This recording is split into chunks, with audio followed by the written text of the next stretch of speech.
I forget how I did this.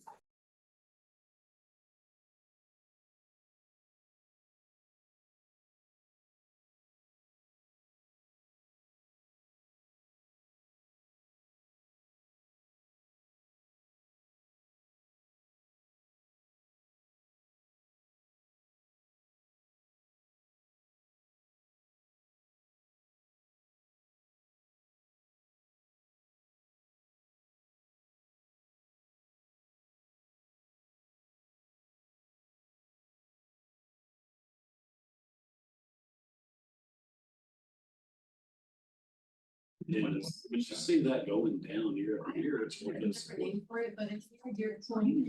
And you wanted the video on here, correct? Think that that's should happen, like, I noticed some. It has like this, it does like a tracking feature, so you can try and find like who the presenter is and stay on that. But sometimes if there's like nobody in the room, it's like, okay, well, whoever's moving, that's who we're gonna. It goes like any ethnic conservation. program. So you gotta do it. You need to spread pressure on every year. Alright, yeah. You have to take less percent. And not all I see.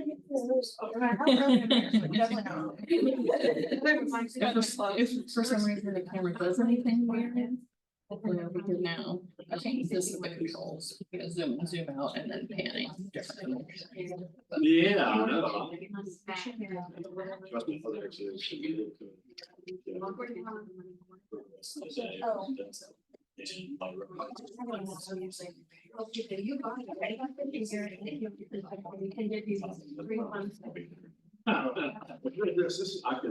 I can jump over here. So are you? There's opportunities. Change the practice. They tend to do that. Everybody else is saying, I don't know if they look at how some religion is like be or.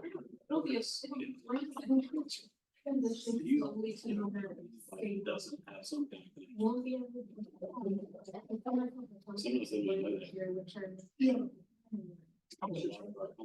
You know, that's very good. Well, the reason the people in them coming is not just to sit in the same. Going to just leave for a while.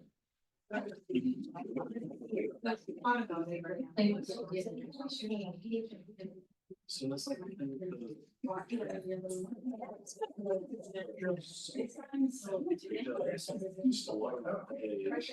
lot of trout fish. That's the first thing leave like. And it's like, it was like, she didn't know how to look at how they say Joe, but this play.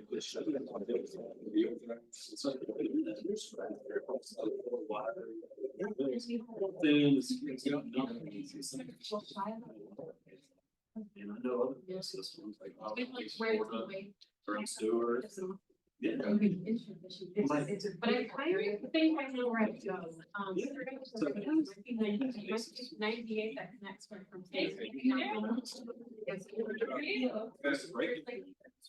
There's not a way where it's nice.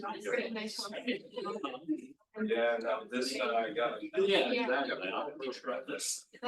That's just. Yes, all day. Yeah. So I'm like, all right. Perfect. Yeah, so I've never heard of. Yeah, we will be driving.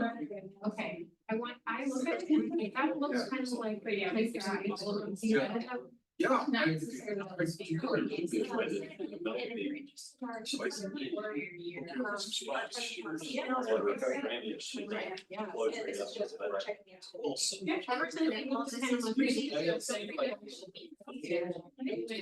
Yeah, I got too much. So that's really, I mean. it's always just a question. So is this your full time? Feels like. Yeah. Yeah. Personality of people that are serious about their fishing, I mean, they get, this is my spot. Mhm. Yeah. Yeah. But the most popular is like, when you. Yeah. Because it's- But the. He's one of those things, especially for me. Yeah, as long as it's still working. But, there's. And she. Oh, yeah, but it was a little bit weird. I was, I was talking to one of the guys. It's not just here.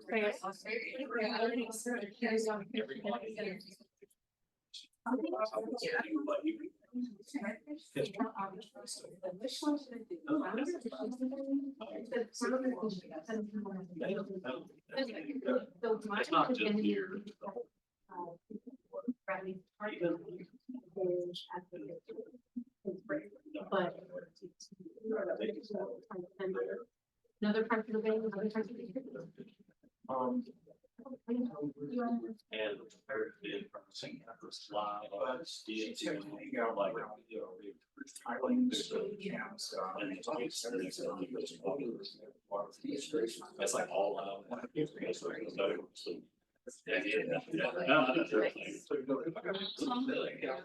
Oh, yeah. And so now they're like.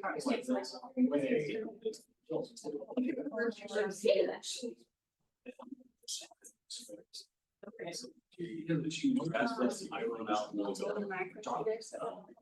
this. Well, I was actually just. Check and see if I can just. Very well, also sharing. It's like, oh, hey, wait, what did you say? Like, yes, but we met at the park and then we saw each other, well, no, we met at the office, the party.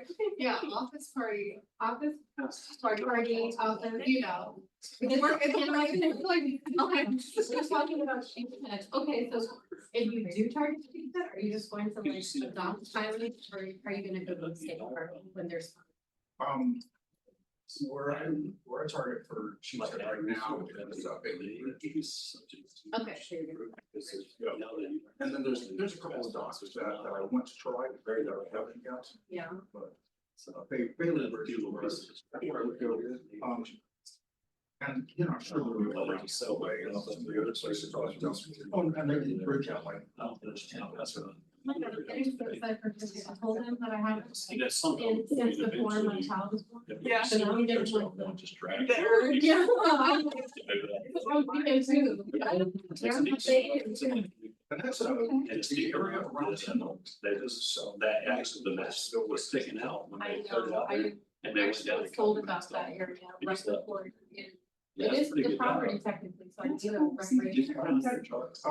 This is on Tyndall.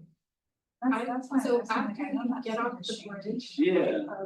And But there are small. actually, all of a sudden, I didn't write my days. That is not. So this is where. I was told that was on Tinder.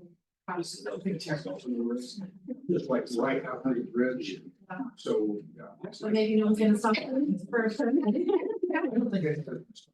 Okay, so it's If you go so to. civilian. Yeah, but if you go to any of the places like down. But highway, it's just. access and stuff. Yeah.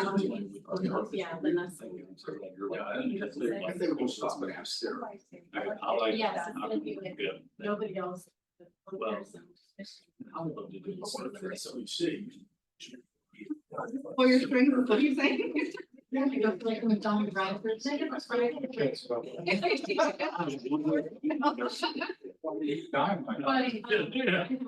a little.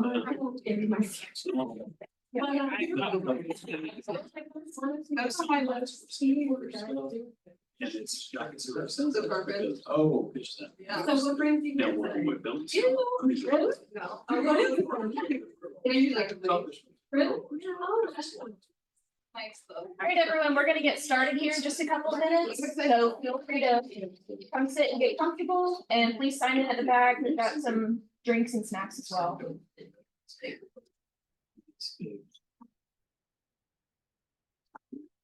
And then if my presenters could have a seat up here at the front table. Up here? Yeah. I have a seat, assigned seating. Wow, very official. Try to be a little different. Yeah, I mean. I like it. And you brought a fish I was gonna say, where'd you get that fish? We need one of those fish. From our outreach education camp. And they just emailed me like, do you also want a sea trout and snout and tarpon? And I was like, I don't have any fish in my office. I really don't. Otherwise. I'll take them. Yeah, I was gonna say Yeah. it to you. We're actually gonna have. We're gonna do a short little panel at the end for some Okay. questions. And just so you know, we do have these little signs. Yes. Yes, hey, how are you? Nice to Good see you see again. This will be just to kind of keep There, well, track, give you an there's idea of a- how much time is left. So we'll kind of cycle through these, just to let you know. if you're getting close to time. So you said about 10 minutes. It's kind of his season, but. We actually, Tom Putnam with Package was gonna be here today, but he was unwell, so he couldn't make it. So you've got a little left room, so. I had to try to tighten it a little bit. Yeah. I mean, not good, but it's good. Yeah. But, Yeah. Unfortunately, maybe next time. no, yeah. So what does your husband do? You talk about this. Yeah, they don't have. Science friend, and he goes out and. Yeah, we got a lot of. Collects. Actually, about the measures. 7 people. Their group is. There are. Not working on rebuilding. Yeah, my friend. And I think you went, I don't know how to do that, but we haven't. But But we. yeah, I think that just kind of chipping away at stuff, so I'll follow up with you on that. Is it an outdoor deck? Yeah. It's. It's screening the patio outside the house. And go either way. Same, Go big left, walnuts. right, Busting my Back side, to but the- getting. back to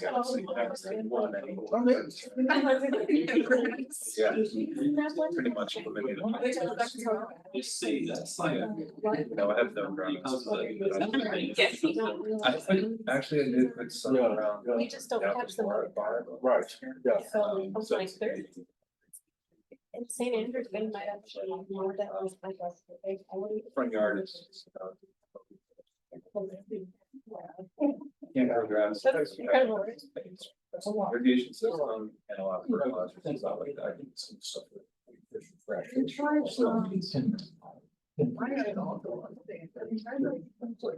Listen, I'm standing. Nice. That's good. Yes. Okay, it's at ground and on the stalk. Bunny. So that-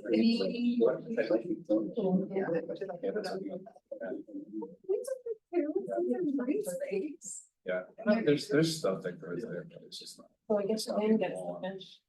Yeah. Sorry. I said, I guess you get the fish. Yeah. In a bar. Yeah. Yeah, we, my, the folks who provided this to me, they said, hey, we have some little fish, if you want some.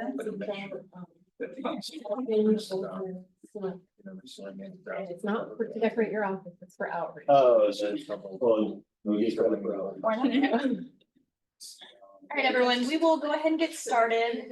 We do have a few people joined online and we may have some trickle in as well, so. Yeah, we'll go ahead and get started. So thank you all for being here, for our Tides and Talks. Hope everyone enjoyed their holiday and their new year. And we're glad to have you back this year for January. So a little background, if you haven't been here before, Tides and Talks is a monthly community meeting hosted by the St. Andrew and St. Joseph Bay's Estuary Program. And we bring together guest speakers to inform you on topics that you all have shown interest in. So we encourage active participation, so please feel free to ask questions. We also have a short panel at the end of our speaker presentations for more question and discussion. So if you haven't already taken a look at the back table, there's outreach materials and you're free to take some snacks and drinks as well. Today we have with us Gina Alvarez, is that correct? You said it right. Awesome. With FWC, Stan Lewandowski, correct? Okay. Outreach organizer with Salt Strong, and then Justin Leak of Chasing the Sun TV and Panama City Inshore. And they're discussing. They're discussing. They're going to discuss species management, getting involved with the local angling community here, fishing tips and tricks, conservation, tourism, all of the above. So first up, we will have Gina come talk to you about fish species management. Yeah, should I go up over there? Yep, I've got your slides here. Can you take your name off of there by chance? I don't know why it's doing that. Oh, okay. Stuck on there. It's weird. If not, I mean, you know, that's cool. Did it go away? Yeah, it did. All All right, and then, so you just click your here and your stuff. We'll take a. All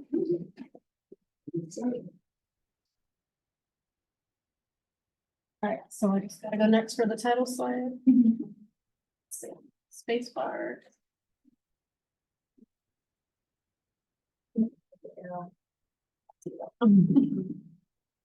All right, well, hello, everybody. Thank you so much for having me. My name is Gina Alvarez. I am with the Florida Fish and Wildlife Conservation Commission, also known as FWC, and I'm with the Division of Marine Fisheries Management. So today I'm going to be talking to you about FWC Marine Fisheries Management, and I'm going to go a little bit over the agency, the division, a little bit about how rulemaking works, and then we'll get into a few species that you can find here locally. Oh, and I do have to apologize before I move on to the next slide.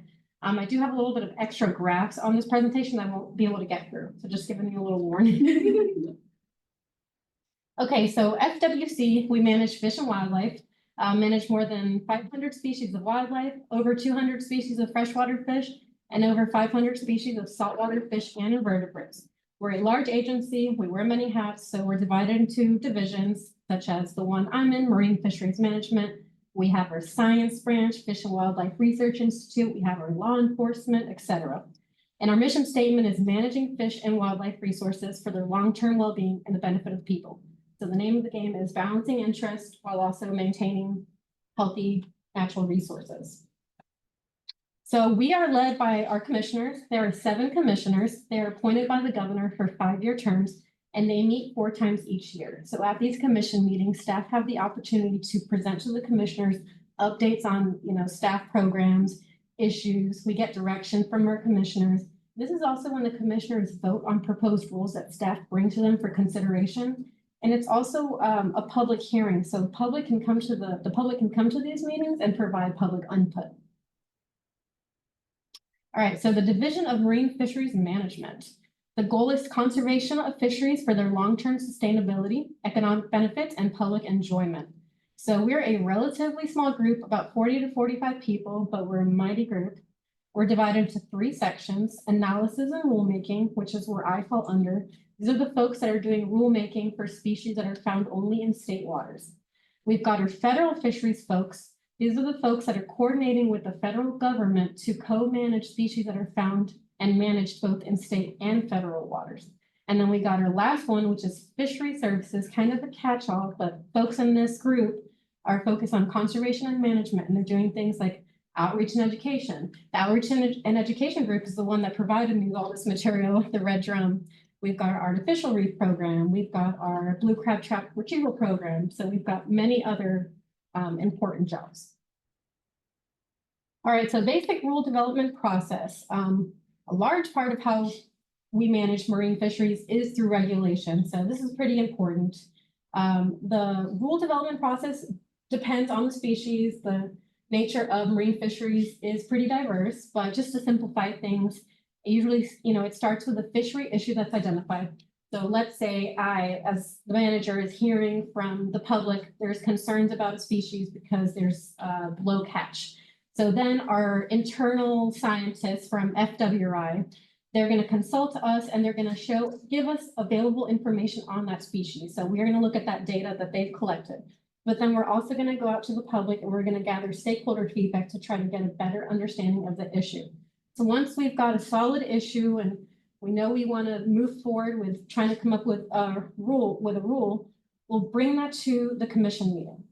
And what usually a pretty good example of how this can go is staff will go to the commission meeting and present to the commissioners on the issue. Then we'll go back out to the public and discuss and come up with solutions. Come back to another commission meeting, second time, and just present to them a proposed rule. If they say yay, we go back to the public, present that to them, get feedback, and come back third time for the final rule once it's approved, and then implement it. And that's the rulemaking process simplified. The full process is typically 9 to 12 months. There's always exceptions. Okay, so what do we need to manage fisheries, or what do managers use in order to be able to inform recommendations that they present to the commissioners? So traditionally, we have 3 types of data. We've got fisheries independent data, That means scientists are going out themselves in the wild and collecting information to be able to get things like relative abundance. So what does this fishery look like using their data from year to year? And you can get some general trends. We've got fisheries dependent data, which are the scientists going out and talking to actual fishers so that we can understand how much harvest is being removed, or how much is being harvested, how much is being released, and how much effort is taking place on the water. And then the third type is biological data. So that's going to be things like what age are the fish, at what length, at what age do they mature. And so all that information is important, but it's also especially important for scientists who are running stock assessments. These are really comprehensive reports that can answer questions like, is a fishery overfished, and is it undergoing overfishing? Some fisheries, like we'll talk about here soon, they also have management targets. And if they do have established management targets, the stock assessment scientists are also going to run models to determine, is this fishery meeting those established management targets? So the other kind of information is public input.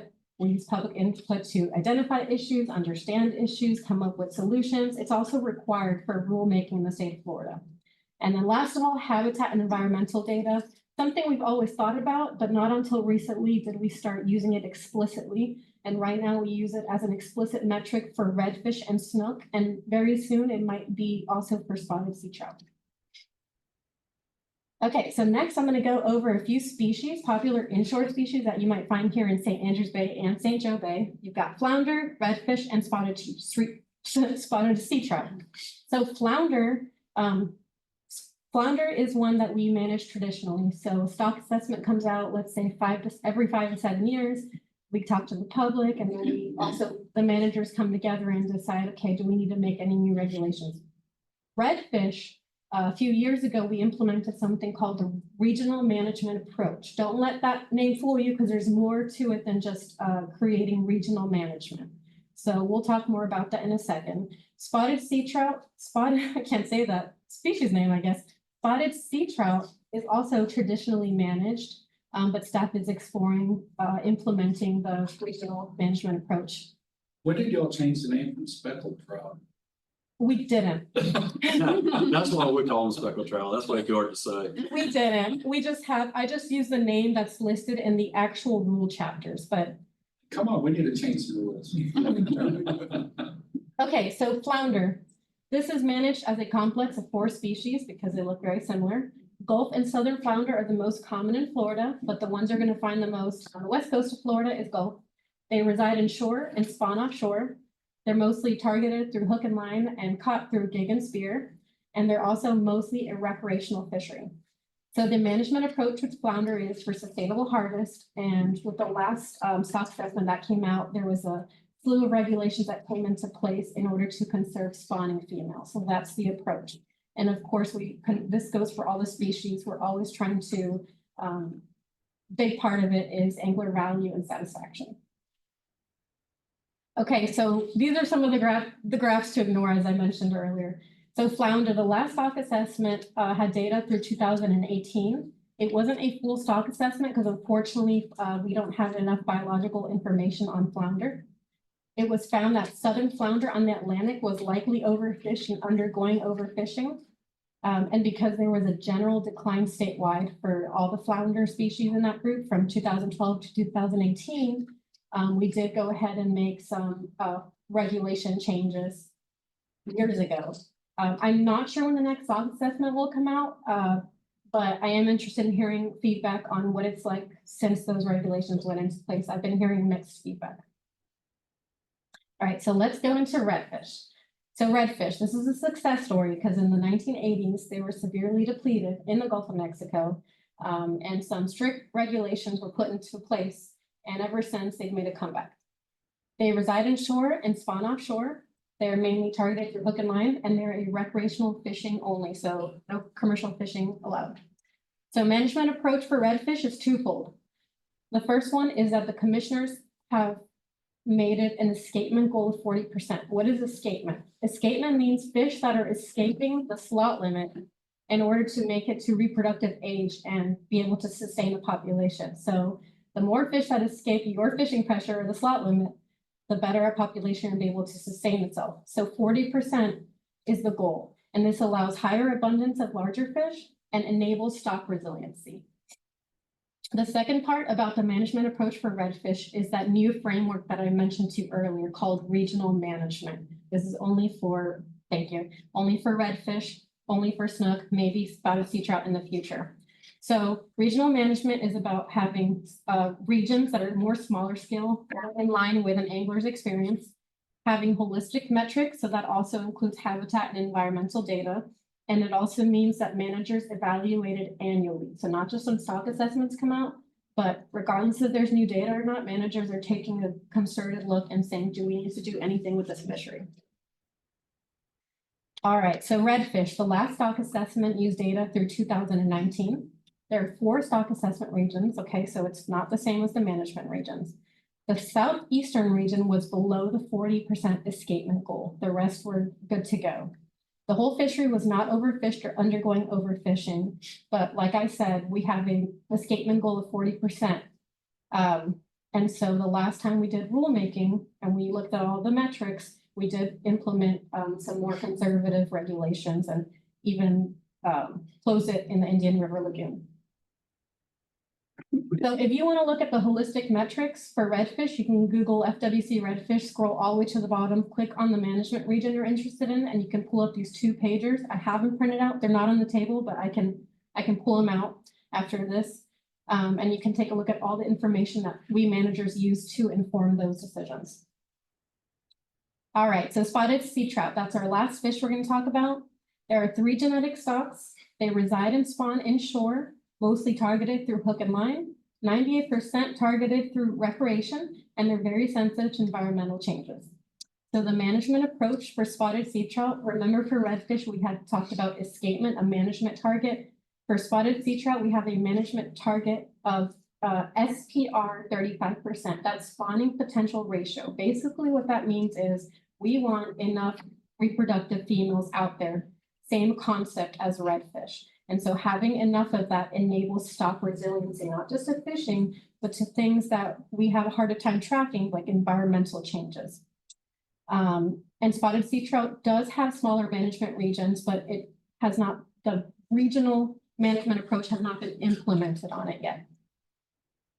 And as far as the status goes, the last stock assessment used data through 2017. There are 4 stock assessment regions. Northwest, Southeast, and Northeast were all below 35% of the SPR target.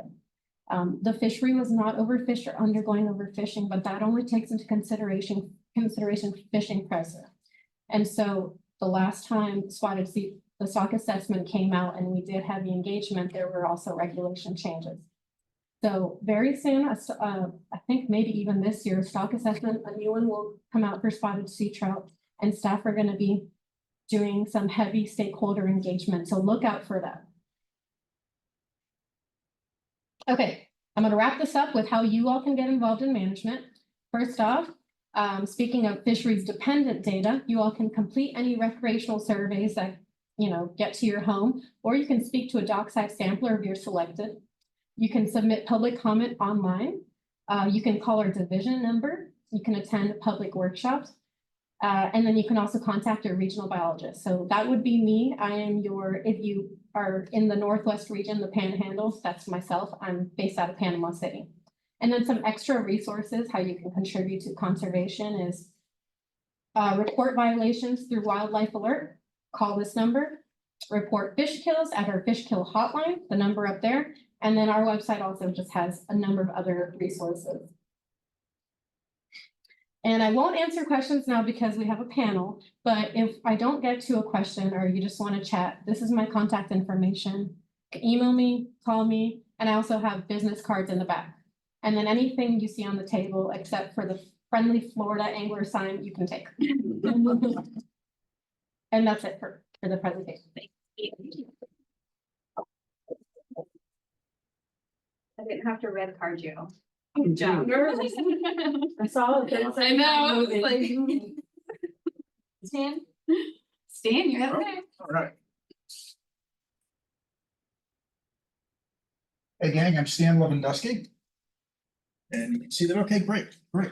So I'm here to talk about the Salt Strong organization, which is a fishing club. Has anybody heard of Salt Strong? A couple of people have.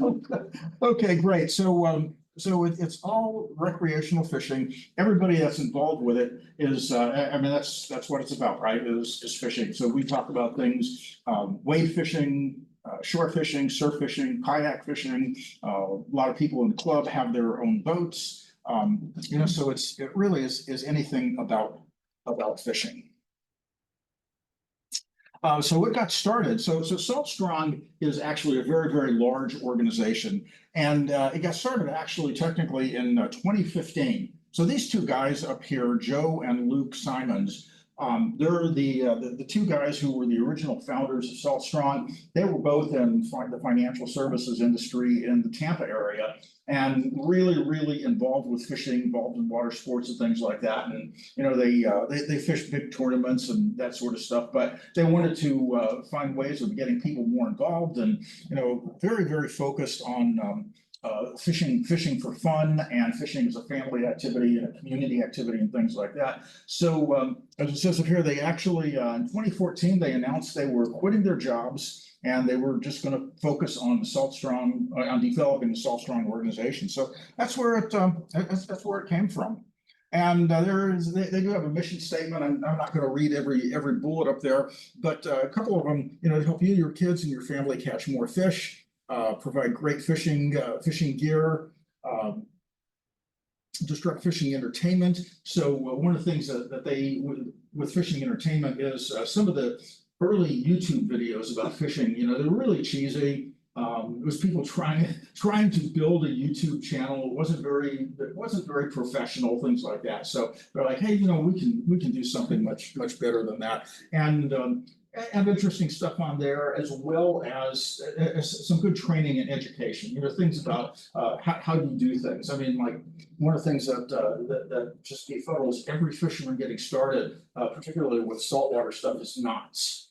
And you know, I mean, those are some of the hardest things to learn. There's probably about 4 or 5 that you just got to know. And you know, if you don't tie them right, they don't last, they break, things like that. And that was one of the first things that I found when I started looking at this. And it sounds so simple as tying knots, but it's actually, there's a science behind it. And they've got just some excellent training videos on all these knots, particular to saltwater. It teaches many people as we can about the joy of fishing, give back to the community. Big emphasis on that, and you know, create memories and experiences. So it's kind of all about the, you know, say the lifestyle of fishing. So how are they doing? The largest saltwater fishing club in America by statistics. You know, people want to talk about, oh, we've got this great club and everything, but they are a membership organization. There's free stuff that you can just go to saltstrong.com and join. And then there's, they call it the Insider Club, you know, actual paid membership, which is, I want to say $97 a year. And yeah, if you're interested, go join. I get nothing for it, right? So yeah, I'm kind of promoting them, but I don't get anything for doing that. 53,000 members. They've got about, it says up here, about 1,400 new Insider memberships that join every month. And the range of the club, like I said, they're still in Tampa, but the range of the club is really from the Florida coast on the Gulf of Mexico, all up around the Gulf on the Atlantic side, up to Virginia, North Carolina, that area. It doesn't go much further than that, but we do have a couple people from from New York. A guy who's really, really big in flounder fishing and does a lot of trainings on that from New York, and he comes down to Florida and lives part of the year. So you know, they kind of cross-pollinate the videos and get some visibility up there. We now have 24 chapters through the 9 states. So here in Panama City, we were the 19th chapter. We started the local chapter spring of last year. 4 million website views in 2024. And a lot of those are repeat views. So people find the Salt Strong stuff, and it is really, really so good that, you know, they track the people who comes. They just keep coming back to it. 374,000 subscribers on their YouTube channel and 1.8 million videos in the last 30 days. So you gotta like fishing, because that's all I have. It's fishing, fishing gear, fishing tactics, fishing techniques, all kinds of stuff like that. So if you're not into fishing, it's not very interesting. But as far as what the organization offers, like why should people join? A big emphasis on community. And they've got an absolute first-rate website. So if you join, you can put membership information on there. One of the things that's very, very interesting is you can actually put posts on there of what you're doing. It's a good social media kind of exchange, and it's strictly fishing. It's not politics. It's not religion. It's nothing like that. It's fishing, right? And share tips, get advice, meet other anglers. So a lot of interaction online. And one of the things that I think is really interesting that I don't know how it got started, just one of these social things, but you'll see membership chats on there like, hey, I'm coming down to Panama City for vacation in the week. Where should I start looking at fishing? And then people go, hey, I've got a boat. I'll take you out. I'll show you this. So good place to cross connect with people. A lot of education and training. They've got some basic classes, and then they've got what they call their mastery classes, where they go into great detail on different topics. Like up there, there's the flounder mastery class. It's got everything that you would ever want to know about how to successfully catch flounder inshore or offshore. Go through different techniques, different baits, different kind of tackle. Exactly how you approach targeting flounder. Habitat, environment, all that kinds of things. So, like I said, there's free stuff, and you can watch the free stuff on the YouTube channel. The good stuff is on the membership side, right? And all of those courses, if you're just a basic member, you can buy the course. And I really don't know what the prices are, but then it's yours for life. Or if you join their insider club, the $97 a year thing, all that stuff is included in the membership. So they don't continuously charge you extra things for different education and training. And then they've got some short courses, mini courses that take maybe 20 minutes to get through, So a lot of interest in those. We've got a lot of fishing tips. So they regularly have they call them fishing coaches that are experts in each of the different geographic areas around Florida or Texas or wherever they're at. And they'll put up things like what's the trends on what's happening, what's going on with the weather. If you're interested in targeting fish in Panama, in our bay in here, redfish, like where would be a good place to go, for this week or this weekend. They put out what they call their weekend game plan. What's going to be going on with the weather, what's going on with the tides, any particular things that might be of interest. And then if there are other tips like that, this is one that just came out, the best crab lures for sheep's head, where they take a look at 4 of the most popular ones. And they don't just talk theory about it. The guys that are doing it, they're actually out there on the shore or in a boat and showing this is what we're doing, this is what's working, this is what's not working. We do have an online fishing tackle shop with discounts for members. They've got, anybody can buy the stuff. Of course, if you're a member, there's a significant discount to it. And they've got some of the same tackle that you can get at Half Hitch or Howells or those places. But then they also have some stuff that's unique to Salt Strong. Some custom soft plastics and things like that they have designed or have been designed for Salt Strong. Very unique baits and patterns and colors that you don't find any other places. So they do have kind of an edge on there. And it doesn't really compete with the local tackle shops. The volume that goes through Salt Strong is just not big enough. So we've had like Howells and Half Hitch come in and talk about their store, promote their store and things like that. So, they're not trying to put anybody out of business or anything. It's just sometimes it's convenient. Like I said, they've got a lot of custom kinds of things that are very unique to them. And then one of the online features they've been developing this over the years. They call it Smart Fishing Spots. And it is really an incredibly integrated fishing tool You can get it on your smartphone, on a laptop, on a tablet. You take it out fishing with you if you want to. But it's got all of the information that you would want about fishing in any kind of geography, all integrated together into basically a one-stop shopping. Right, so it's got information about tides, the lunar cycles, the weather, and then if you zoom in on different areas of the map, you can actually pull up a navigation map or a bottom map, find out where the deep spots are, find out where the channels are, and really helps if you're planning a trip. You know, if you're just going out for the weekend, I was talking with Gina earlier. You know, if you're just going out for the weekend, you want to throw a line in at the beach, that's probably overkill. But you know, if you're really trying to really plan a fishing trip, that's a very valuable tool, also included in the membership. And I've got it on my laptop. If when we get done, if anybody wants to see that, I'd be glad to fire it up and show you how it works. So we do have a local chapter. Right now we've got 136 members that are meeting. We usually have about 40 to 60 people that show up.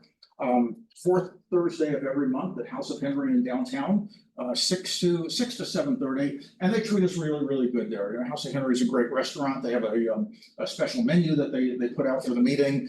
They've got cash bar, and you know, we've got like a dedicated bartender who takes care of the room where we're at. So they really give us some good attention there. It's a great facility. But that's about us, and that's where we meet and when. Come down on the fourth Thursday and join us for a meeting, or check out selfstrong.com. So there we go. Thank you. Yeah.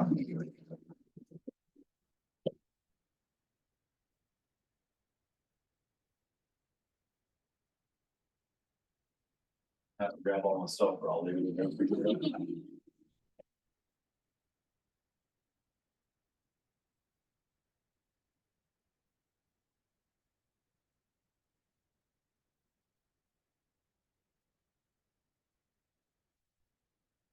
Y'all don't know me, I'm Justin Leake. I'm a local guy. I was born and raised here in Panama City.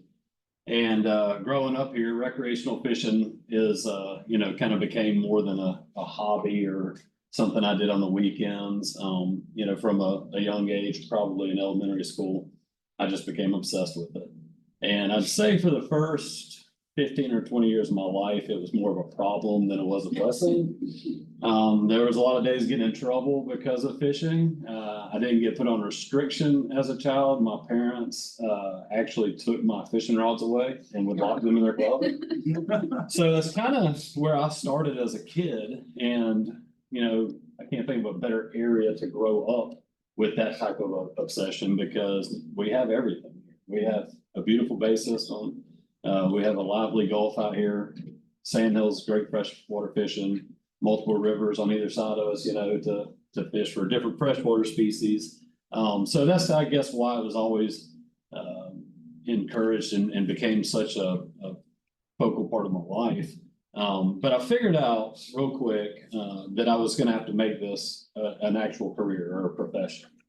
And so that's where I started looking into the charter business, and I've fished on multiple different charter boats and private boats, and as a teenager and into my early 20s. And I just always had so much fun having personal relationships with people. And that's what really made me want to like kind of lean into this newer style of charter fishing. We call it guide boats, guide fishing, whatever you want to call it, state water boats. But it really allows a lot more versatility to these different fisheries. As most people know, our big charter boat fleet mostly bottom fishes. Does a little bit of trolling, but mostly bottom fishes. And I just wanted to do everything. I wanted to have a lifestyle where I could access all these different things. And you know, the styles of fishing that I do, you know, but some of it was tournament fishing early on, especially, and some of it was just for fun, every chance I could, and then the rest of it was guiding. And those are all considered recreational fishing. Whether I'm carrying somebody or there's money on the line or whatever it is, it's still recreational fishing. It's not commercial fishing. And so hearing this topic of recreational fishing today, I didn't take it lightly, because I thought, you know, I think we underestimate how important recreational fishing is in this community. And not just, when I say this community, I'm not talking about Panama City, I'm talking about this entire stretch of the Gulf Coast right here. I know commercial fishing is a big part of it, and I won't touch on that because I don't know much anything about it. But on the recreational side, I think we underestimate how important it is. I think most parts of this local economy depend on it one way or another. You know, whether it's tackle stores or people that stay in these condos, a lot of these people would be here if we didn't have all this to offer. So I think it's a huge